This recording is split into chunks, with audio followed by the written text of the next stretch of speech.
Today, we're diving into something that literally shapes the world around us. It fuels our economy, it creates our cities, and it's where we all call home. You might think you know real estate, but trust me, it's a world that is so much bigger and more powerful than you can possibly imagine. So let's start with the image that pops into everyone's head. Yep, this is it, right? For most of us, this is the entire real estate industry summed up in one picture. It's all about buying and selling houses. And, well, you're not wrong, but that's just a tiny, tiny piece of the puzzle. That sign is just the visible tip of a truly massive economic iceberg. Just look at this number for a second.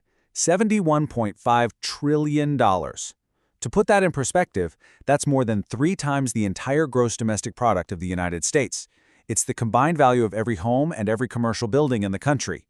It's an industry of absolutely staggering scale, and it influences everything from your personal wealth to the health of the entire global economy. So if it's not just about selling houses, what on earth is it? To really get our heads around that $71 trillion figure, we've got to look way beyond that lawn sign and into the huge, interconnected world that actually makes the market tick. Here's the key thing to understand. Real estate isn't one single job. It's a massive ecosystem, a network of specialized professions, and every single one of them plays an absolutely critical role. From the second someone looks at a piece of raw land to decades after a building has been lived and worked in. All right, so let's pull back the curtain and meet some of the key players in this ecosystem. You might be surprised to find out that the friendly agent with the for sale sign is just one small part of a much, much bigger machine. Okay, think about it. Before any bank is going to lend someone hundreds of thousands of dollars for a house, they need to know one thing. What is this place actually worth? That's where an appraiser comes in. Their professional, unbiased opinion is the bedrock of the whole negotiation. It's what everyone, the buyer, the seller, the bank, relies on. And that appraisal, it feeds directly into the next crucial part of the process, the lender. I mean, let's be real. Most of us aren't buying property with a suitcase full of cash. We need a mortgage. Lending is the financial engine that makes almost everything possible. And without it, this entire multi-trillion-dollar market would just grind to a halt. Now, what happens after the deal is done? Especially for something like an apartment complex or a shopping center. Well, that's where property managers step in.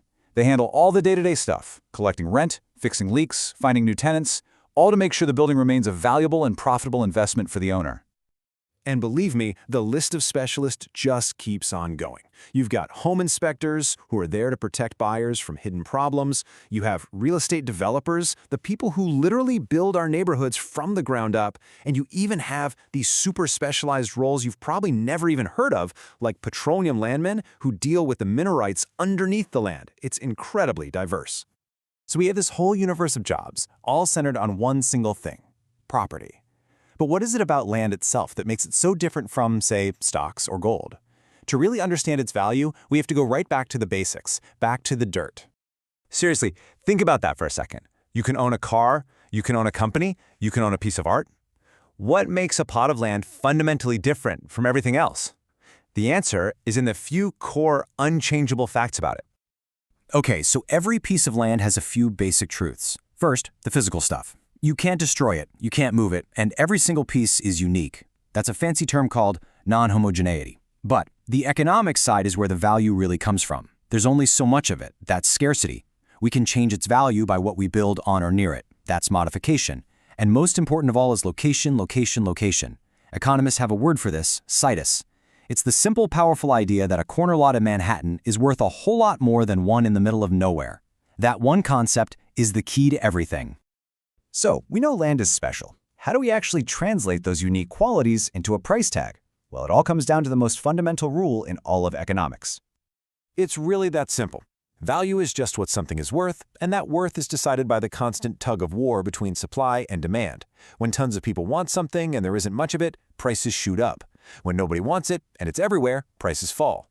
Real estate works the exact same way, but the things that affect its supply and demand are pretty unique. So, what puts the brakes on supply? Well, for one, they're not making any more land.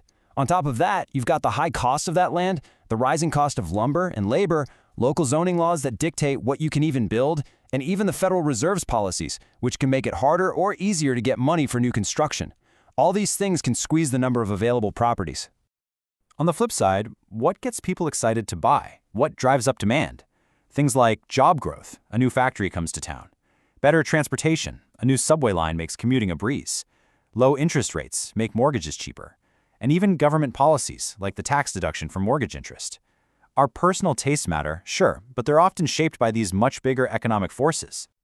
But out of all of those factors, one stands head and shoulders above the rest: jobs. A booming employment market is the #1 driver of housing demand, period. Why? It's simple. People move for work, and when they move, they need a place to live. That basic fact is what props up residential real estate values more than anything else. Now, a market this huge and this important can't just be a free-for-all. That would be chaos. To protect everyone involved, buyers, sellers, the whole public, the entire industry has to operate inside a pretty complex legal framework. So let's take a look at the rules of the road. Here in the US, our real estate laws basically come from two big sources. You've got common law, which is ancient stuff that grew out of customs and old court rulings. But these days, what really governs the industry is statutory law. These are the specific laws written and passed by our elected officials like Congress or your state legislature. And here's a perfect real-world example of statutory law in action. The Texas legislature created a law called the Texas Real Estate License Act. That law then created an agency, the Texas Real Estate Commission, or TREC, to enforce it. And to protect the public, TREC says, hey, if you want to be an agent, you have to follow these exact steps. You need the education, you have to pass the exams, you need a background check, all to make sure there's a basic standard of professionalism and that consumers are safe.